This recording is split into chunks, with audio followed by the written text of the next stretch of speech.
So guys, nandito kami ngayon sa passenger entrance dito sa Terminal 1. So kararating lang namin, pero look guys.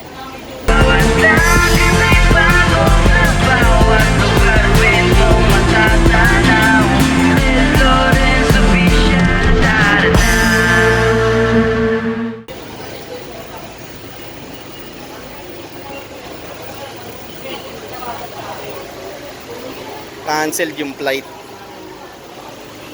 Ito si Jardine, no? Di na naman siya makakaalis.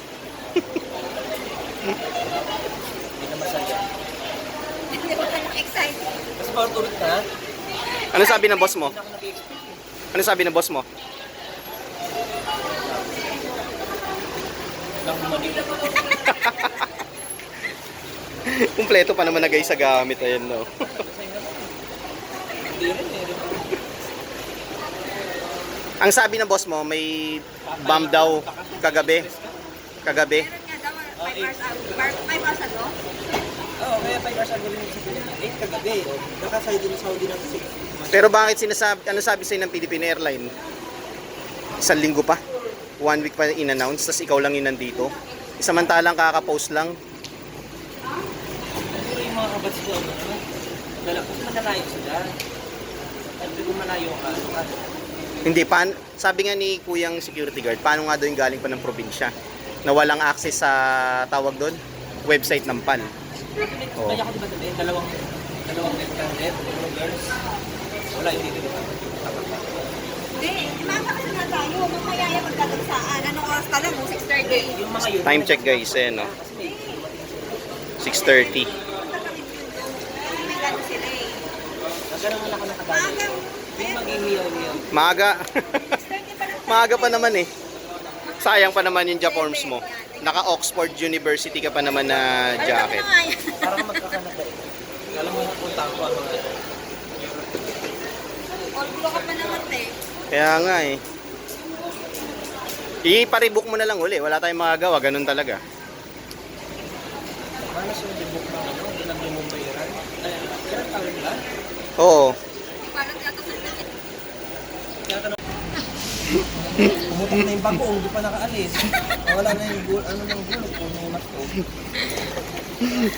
Yun, nandito ka na lahat. Antayin natin, baka biglang mag-open. Unti-unti ko na kinakain na. Naubos na yung laman nito. Tingnan nyo naman guys. Nawala yung takip ng gulong ngayon. Pasiraan eh. Hindi pa siya nakakaalis. Nakakapunta ng Saudi. Nawala yung takip ng gulong. And Sabi ko na, nasa Saudi na ako.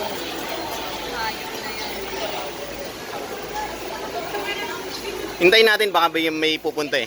Na mga kasabay mo. May kasama ka. Maglabas na Oo. Kaya siya talaga. May ano dyan.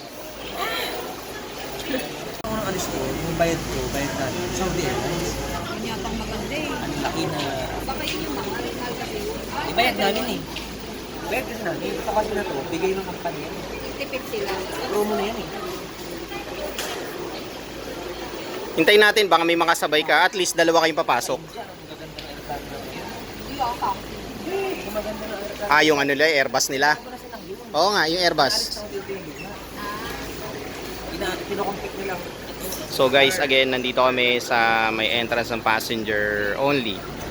Unfortunately, kung makikita nyo, yung flight, ayan o, canceled.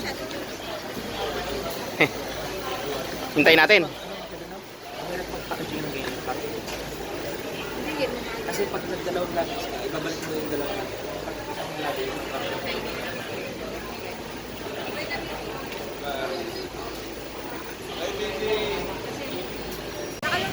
Okay guys, pabalik na kami sa amin. Ayan si Jardine, no? So unfortunately, canceled na naman yung flight niya.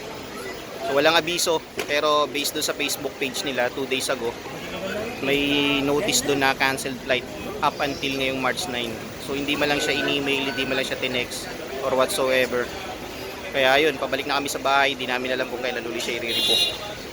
Inaantay na lang namin yung ano namin in-drive na sasakyan. taxi ba yun? Kasi nasa baba. Okay, kita-kisa na tayo guys sa bahay.